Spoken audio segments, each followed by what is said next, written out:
कल आपको BA part third Sanskrit paper first के सिलेबस के बारे में बताया था और उसमें बताया था कि कल आपको फर्स्ट पेपर के धर्म एवं दर्शन में श्रीमद् भगवत गीता के बारे में बताया जाएगा।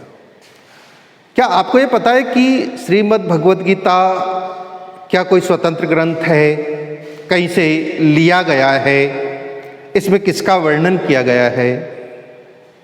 देखिए, मैं आपको बताता हूँ।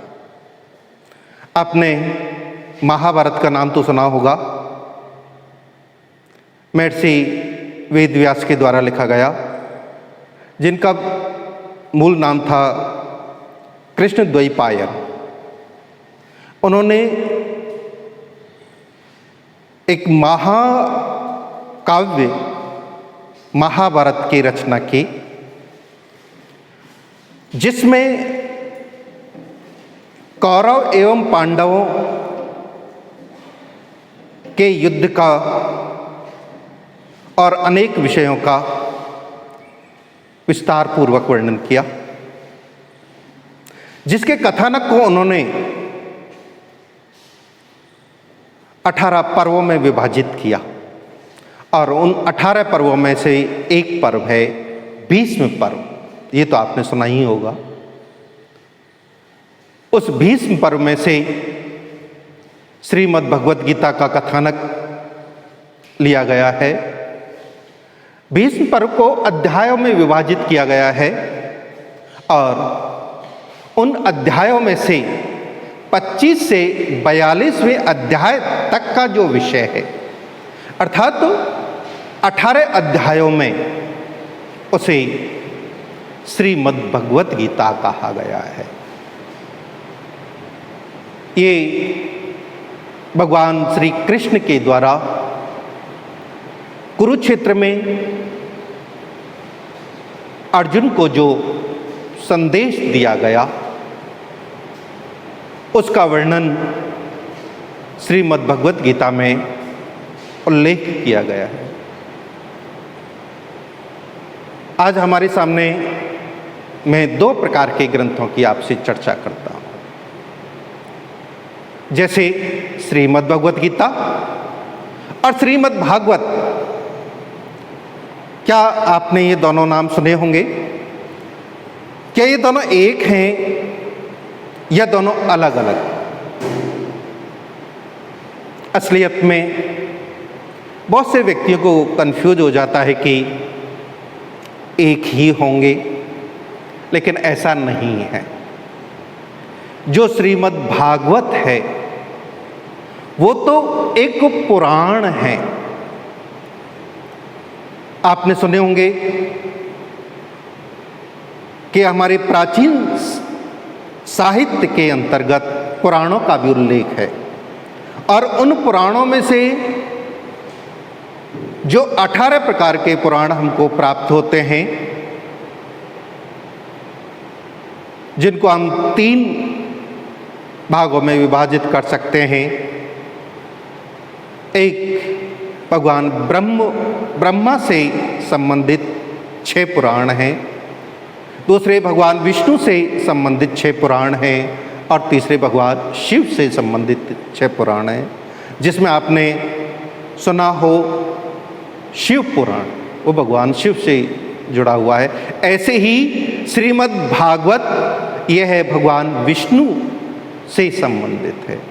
इसमें भगवान श्री कृष्ण या भगवान विष्णु के जो अवतार हुए हैं, उन समस्त विष्णु के अवतारों का वर्णन इस महापुराण के अंतर्गत किया गया है। जबकि जो श्रीमद् भगवत गीता है वो एक मात्र महाभारत के भीष्म पर्व का एक अंश मात्र है, जिसमें भगवान श्री कृष्ण ने अर्जुन को उस कुरुक्षेत्र में, जब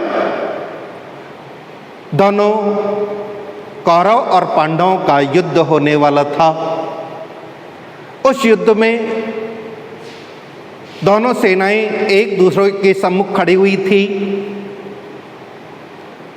दोनों सेनापति युद्ध के लिए खड़े हुए थे।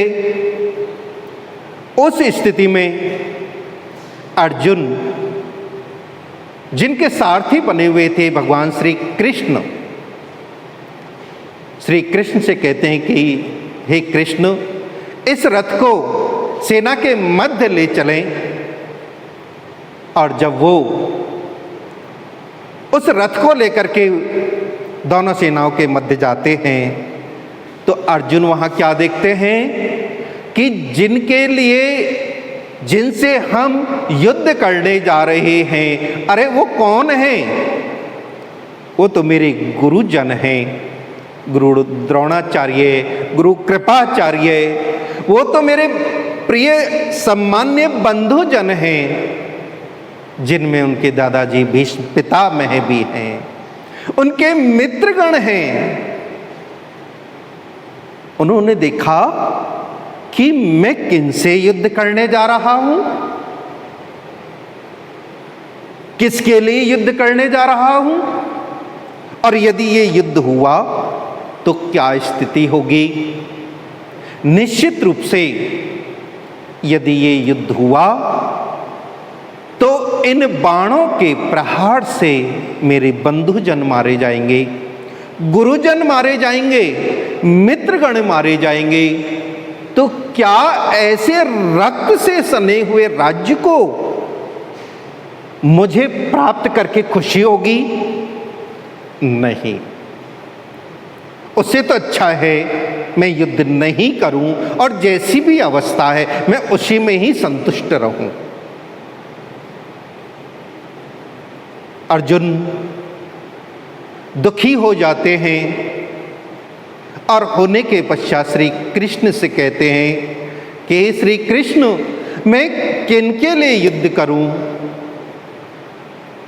मुझे यदि ये युद्ध करने का अवसर मिला तो ये सभी जो मुझे दिखाई दे रहे हैं वो मृत्यु को प्राप्त हो जाएंगे, और मैं यह नहीं करना चाहता। मुझे विजय नहीं चाहिए, मुझे राज्य का सुख नहीं चाहिए। उस किंग कर्तव्य विमूढ़ अर्जुन को उस युद्ध भूमि में भगवान श्री कृष्ण जो संदेश देते हैं, उस संदेश का वर्णन ही श्रीमद् भगवत गीता में वर्णित किया गया है। इसका कथनक 18 अध्यायों में वर्णित है। जैसे महाभारत में 18 पर्व हैं, 1,00,000 श्लोक हैं, उसी प्रकार से श्रीमद् भगवत गीता में भी 18 अध्याय हैं और संपूर्ण गीता 700 श्लोकों में वर्णित की गई है। उसमें से हमारे जो सिलेबस में है वह है द्वितीय अध्याय। मैं अब आपको द्वितीय अध्याय की ओर लेके चलता हूँ, जिस द्वितीय अध्याय में भगवान श्री कृष्ण ने अर्जुन को जो संदेश दिया है वह विशेष रूप से आत्मा के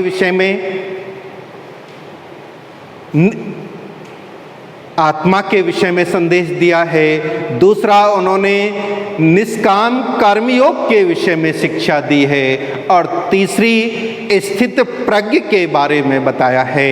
मैं अगली कक्षा में आपको आत्मा के स्वरूप के विषय में जो गीता में वर्णित है उसके बारे में बताऊंगा। सभी को धन्यवाद।